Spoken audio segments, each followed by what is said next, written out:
ভারতীয় জনতা পার্টির নেতা জিতেন্দ্র তিওয়ারি নেতৃত্বে জামুরিয়া শিল্প এলাকায় কিছু কারখানার মালিকদের দ্বারা অজয় সিংহরণ নদী দখলের বিরুদ্ধে জামুরিয়া ব্লক উন্নয়ন অফিস ঘেরাও করে বিষয়টি জানাতে জেলাশাসককে চিঠি দিয়েছিল বহুবার, কিন্তু তার কোনো সদুত্তর না পাওয়ায় শুক্রবার অফিস ঘেরাও করেন জিতেন্দ্র তিওয়ারি এবং তার নেতৃত্বে বহু লোকজনেরা। এই বিষয়ে জিতেন্দ্র তিওয়ারি কি বললেন সংবাদ মাধ্যমের কর্মীদের কাছে শুনে নেব। ভারতীয় জনতা পার্টি যারা অন্যায় করেছে, যারা নদী দখল করেছে, নদী পথ যারা ডেভিয়েট করে দিচ্ছে, আমরা তাদের বিরুদ্ধে যা যা কর গণতান্ত্রিক ব্যবস্থা যা, আমরা তো লাঠি নিয়ে কারোর সঙ্গে লড়াই করতে পারবো না। গণতান্ত্রিক ব্যবস্থা যে উপায় আছে, বিডিওকে জানানো, ডিএমকে জানানো, স্পট ভিজিট করা, ধর্নায় বসা, সবটাই আমরা করছি। এরপরে নেক্সট আমাদের কাছে যেটা উপায় আছে আইনি পথে যাওয়া, সেটাও আমরা করব। তার আগে আমরা কলকাতায় বেশ কিছু পরিবেশবিদদের সঙ্গে কথা বলেছি, তাদেরকে নিয়ে আগামী 10 দিনের মধ্যে আবার আমরা স্পট ভিজিট করাবো। পরিবেশবিদরা দেখুন, তারা প্রেস মিট করবেন, কি হয়েছে, কত বড় ভয়ঙ্কর খেলা চলছে, সবটাই তারা মানুষের সামনে তুলে ধরবেন।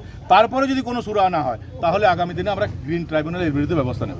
তো আমরা সমর্থন জানাচ্ছি। আপনাদের মনে থাকবে 1 বছর আগে থেকে আমরা এটা বলে আসছি। 1 বছর আগেও আমরা সিঙ্গারন নদী একবার ভিজিট করেছেন, তখন থেকে এটা বলে আসছি। কিন্তু এই গরিবের কথা তো কেউ শুনবে না, এবং আমরা বললে তো আরও বেশি শুনবে। যেটা আমরা বলবো তার উল্টো ওনারা করবেন। কিন্তু আমি বলি, আমরা আরেকবার শপথ মনে করাচ্ছি এইখানকার যিনি বিডিও আছেন তাকে, আর যিনি ডিএম আছেন তাদেরকে, যে তারা যখন চাকরি জীবনে এসেছিলেন, যে শপথ তারা নিয়েছিলেন, তাদের শপথই ছিল যে সংবিধানের রক্ষা করা, সংবিধানে যে বিভিন্ন ধারা উপধারা আছে সেটা মেনে চলা। সেটা তারা ভুলে যাচ্ছেন।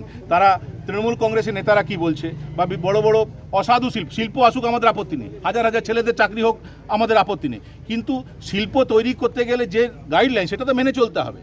আপনি শিল্প তৈরি করবেন, আপনি আপনার মুনাফা আরও বাড়ান, আমাদের আপত্তি নেই, পরিশ্রমের বদলে বাড়ান না, আমাদের আপত্তি নেই। কিন্তু আপনার মুনাফা বাড়াতে গিয়ে একটা নদী ধ্বংস হয়ে যাবে, একটা নদীর গতিপথ আপনি পাল্টে দেবেন, এবং এলাকার মানুষের জীবনে দুঃখ কষ্ট বেদনা নেমে আসবে, এটা তো আমরা মেনে নিতে পারি না। এবং জামুরিয়ার মানুষ আমাদের এই দায়িত্ব দিয়েছে, যেমন তৃণমূল কংগ্রেসকে দায়িত্ব দিয়েছে তারা ক্ষমতায় থাকবে, যারা বিরোধী দল আমাদেরকে দায়িত্ব দিয়েছে যে সরকার পক্ষ যে ভুল করবে সে ভুল তুলে ধরতে পারে, আমরা সে কাজটাই করছি। এটাই আমাদের দায়িত্ব। জামুরিয়ার মানুষ আমাদেরকে এই দায়িত্বই দিয়েছে যে তোমরা সরকারের বিরুদ্ধে যারা সরকার যে ভুল করবে সে ভুল তুলে ধরো, সে কাজটা আমরা করছি। এই বিষয়ে জামুরিয়া পঞ্চায়েত সমিতির সভাপতি ইন্দিরা বাদ্যকরের সঙ্গে কথা বললে তিনি জানান, এখনও পর্যন্ত এলাকায় নদী দখল নিয়ে কোনো বিষয়েই কোনো অভিযোগ তিনি পাননি। যদি কেউ লিখিতভাবে অভিযোগ দায়ের করেন তাহলে তার ব্যবস্থা নেওয়া হবে বলেও তিনি জানান। আমরা যাব তো দেখতে যাব, তারপর আমরা কিছু একটা বলবো। এই মুহূর্তে আমি আর কিছু বলতে পারবো না। 15 दिन पहले बैठक हुआ था सिंगारा नदी के, आप उसमें थे कि नहीं? আপনার বিডিও অফিসে বা আপনার দপ্তরের ঠিক সামনেই রয়েছে সিঙ্গারন নদীর রাস্তা। ওই রাস্তা দিয়েই সিঙ্গারন নদীকে দখল করা হয়েছে একাধিক কারখানা।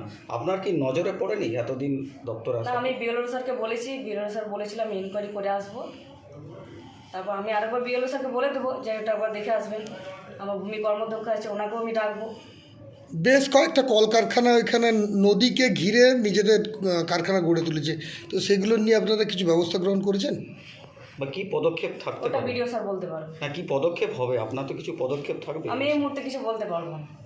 এই বিষয়ে জামুরিয়া ব্লক উন্নয়ন আধিকারিক অরুণ লোক ঘোষের সঙ্গে কথা বললে তিনি বলেছেন যে বর্তমানে এই বিষয়ে কোনো ব্যবস্থা নেওয়া হচ্ছে না। সরকারি জমি বা নদী দখলের কোনো সুনির্দিষ্ট তথ্য তার কাছে নেই, তবে এই ধরনের কোনো তথ্য পেলে অবশ্যই তার বিরুদ্ধে যথাযথ ব্যবস্থা নেওয়া হবে বলেও তিনি জানান। সেটাও নিয়ে আলোচনা হয়েছে। আমি এবারে যা পরবর্তী পদক্ষেপের ব্যাপারে আমরা স্যার, একটা প্রশ্ন হচ্ছে যে নদী কি দখল করা যেতে পারে? অজয় নদের পার না, এই প্রশ্নটা আমার এইখানে যেটা যে সমস্যাটা সেটা আমি উত্তরটা জানিয়েছি না, সিঙ্গারন নদী কি দখল করা যেতে পারে? নদীকে কোনো কিন্তু দখল করতে পারে কিনা আমার সেটা জানা নেই। যারা এটা গতিপথ পরিবর্তন কিন্তু দেখা যাচ্ছে বেশ কয়েকটি কারখানা। না স্যার, গতিপথ আমি পরিবর্তন তো বলে দেবো, আমার যেটুকু বক্তব্য আমি সেটা বলে দিয়েছি। আমি এই বেশি সামনে বলার জায়গা না। ঠিক আছে। জামুরিয়া থেকে সঞ্জয় দেবের রিপোর্ট, 99 নিউজ বাংলা।